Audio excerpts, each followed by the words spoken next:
I want these robots to look like they fit in the real world and look like it's photoreal right now. The only thing that looks a little winky is that thing. It just looks like a... Too thin? Or... Yeah, it just looks like surgery equipment. All right, cool. Okay, guys, that's about all the time. It's 12 o'clock. Time to go. Time to go. Time to go. One more thing right here. I got a lot more to do. You can't abuse me. You're abusing me. It's abusing my time. That was the plan. You're taking advantage. So in terms of our effects, we had Industrial Lights and Magic that were heading up Transformers, and we had Digital Domain, which is an effects company that I recently purchased. Both companies did the work for this movie.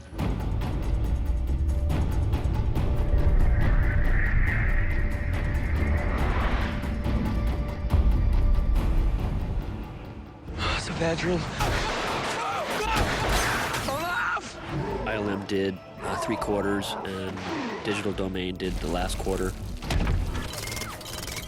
For us in the visual effects world, having giant robots to animate had a lot of really great potential, something to really look forward to.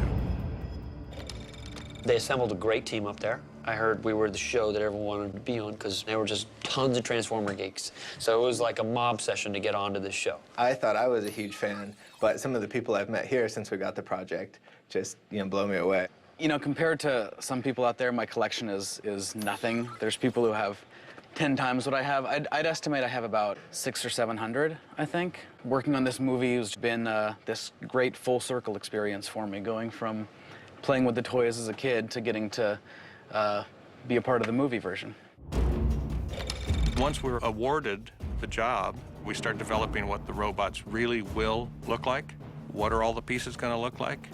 And we start having modelers here at our place start modeling those things because it takes a good 4, 5, 6 months to build one robot. Michael wanted a level of realism that required us to go much, much, much further with the complexity of the robots. For instance, I've got a little transformer that's on my desk. He has 51 pieces in him. Our Optimus in the movie has 10,108 parts that all have to be handmade. It's in the computer, but it gives you some idea of the level of complexity. They take photographs of real automotive parts and they kind of scale things in. All the Decepticons and Autobots together were about 60,000 pieces that all had to move. If the frame has 3 robots in it, it takes 38 hours to render 1 frame of film.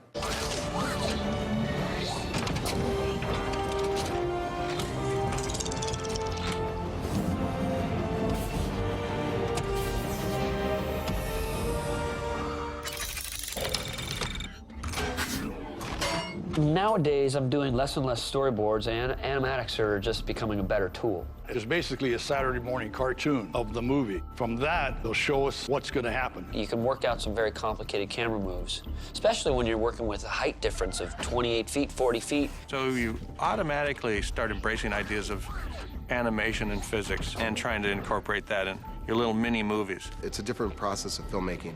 This is the first film with Michael Bay that I've actually worked on where the animatics carry as much weight as the script. Watch out! Michael is a genius at making these movies, and he knows when it's going to be live, and he knows when it's going to be visual effects. He likes to split it up where it's partially visual and a lot of live action. Action! A lot of directors don't like to go that way because it's easier to go the visual effects route. The great thing about Michael is he tries to get so much in camera. 5, 4, 3. Because what we like to do is take our visual effects and really supplement what's possible to film. But the more real stuff that he has in each shot, the more believable it's going to be. And ready in 3, 2, 1, jump.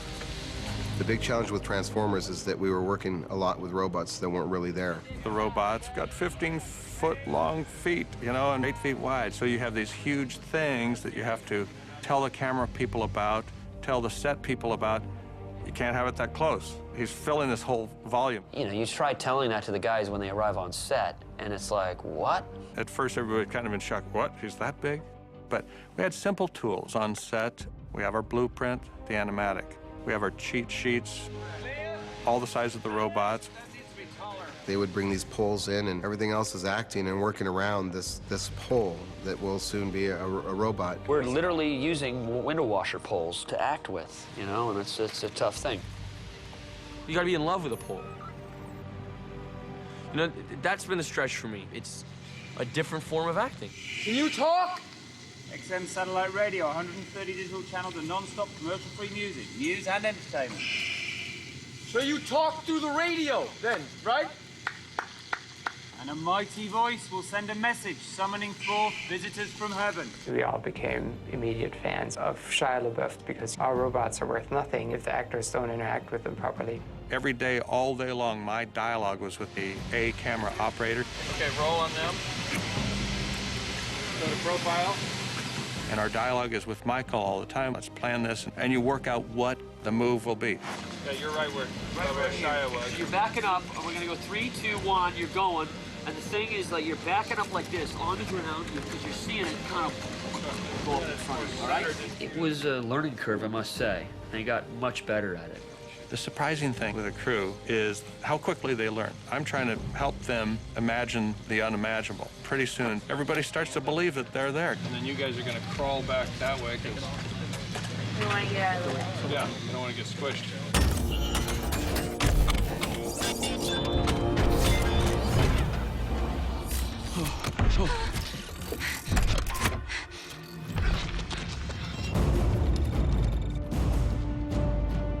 Michael was very insistent about the robots being energetic and being able to do all these acrobatic stunts.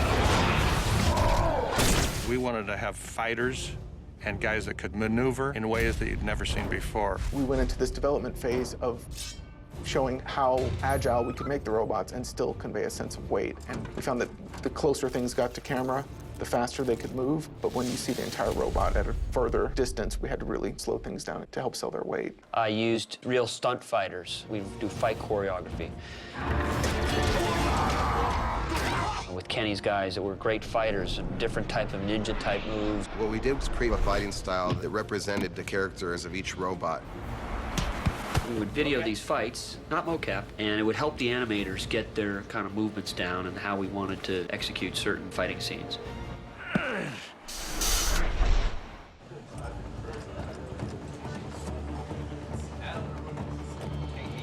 More than anyone, the animators are so involved in bringing these characters to life. And the nice thing is, you know, Michael is open to feedback. I'd give him a lot of freedom. So what do you think? What do you think Optimus would do? And they all know Transformers, you know, forward and backwards. And, you know, and you'll see things in the movie that reference, like, the old cartoon because they were such big fans of it.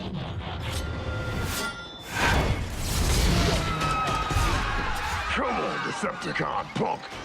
We've learned Earth's languages through the World Wide Web. We had to get into Michael's head about who these characters were. Believe it or not, it's very hard to animate any type of emotion from a robot if you don't have things that move. Michael stressed to us how important it was to get the performance to read in the eyes. The majority of the performance is sold in the eyes. The more we added, it just made it more real and felt like there's a soul in there. My name is Optimus Prime.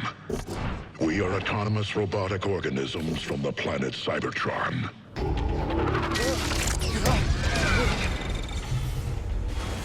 We have a lot of transforming robots. I think originally we started with 15 transformations. We have over 40 now in the film. In the original cartoon, you could have robots kind of transform midair and you really wouldn't care about laws of physics. This was almost too easy. Every single transformation in this movie is done as if these transformations were actually taking place in real space and in real time.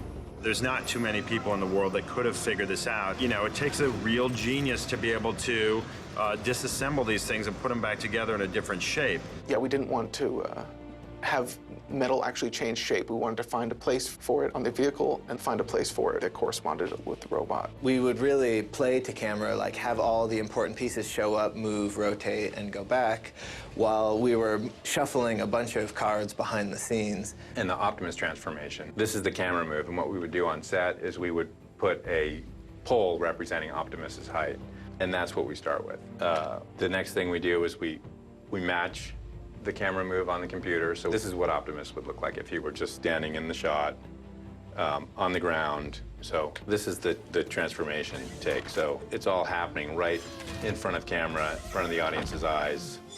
And you can see the detail. We go to the final rendered take. You know, there's cast car parts, there's engine pieces, there's gears, there's the headlights, the trailer hitch, tire.